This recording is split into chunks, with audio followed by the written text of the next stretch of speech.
Welcome viewers to News 21, where we unmask the truth. US President Biden always said during his presidential campaign that better days lie ahead, but right now things don't seem to be going that way for the average American. Many are of the opinion that the administration has lost its way, resulting in disappointment upon disappointment. Ever since Biden took office, the nation has been hit by an unprecedented series of catastrophes.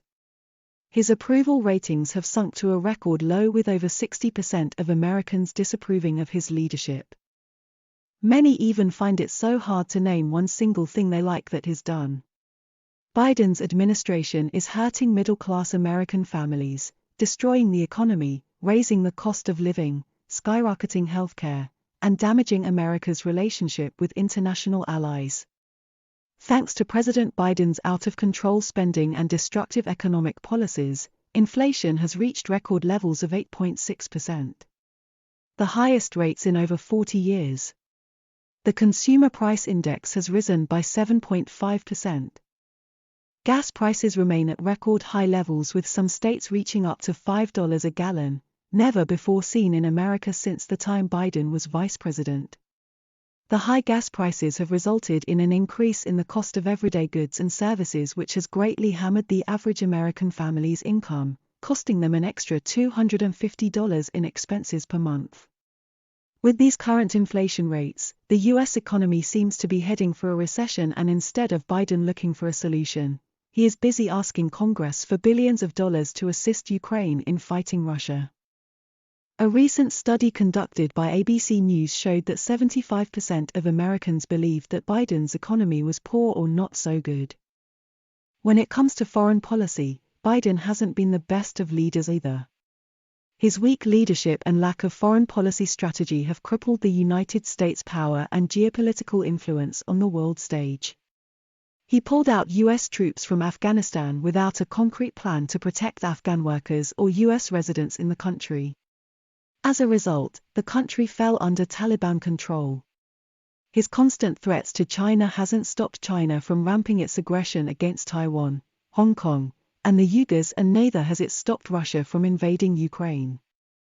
In the wake of the Russian invasion, Biden was quick to pour economic sanctions on Russia without considering the economic impacts of these sanctions on the American economy. Consequently, the nation got hit by oil supply shortages, resulting in skyrocketing gas prices and soaring inflation rates. All these because Biden chose to react rather than lead. With little rule of law, illegal immigration and crime have surged in the country. Since the beginning of the Biden era, more than 2.3 million illegal immigrants have been apprehended trying to enter the U.S.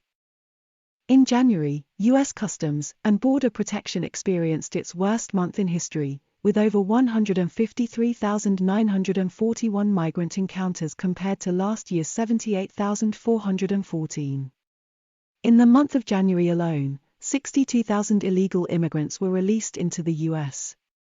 Within his first 100 days in office, Biden issued an executive order halting the construction of Trump's border wall and ending the administration's Remain in Mexico policy. As a result, migrants flooded the United States with illicit substances at an alarming rate.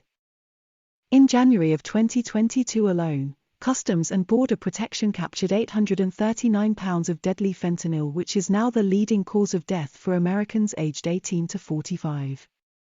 Because of Biden's porous borders, more than 40 migrants were recently found dead in an abandoned truck in Texas. Hate crimes and mass shootings have been at record levels too. Within the first year of his presidency, almost 50,000 people lost their lives to gun violence. Hate crimes have seen an increase of over 32%, and instead of Grandpa Biden fixing the problem, he is busy pinning the blame on Republicans or making statements that have no connection to reality in trying to deny responsibility for his policy failures. Do you think Biden stands a chance in 2024? Share your thoughts in the comments section, and please don't forget to subscribe as a way of supporting us. Thanks for watching.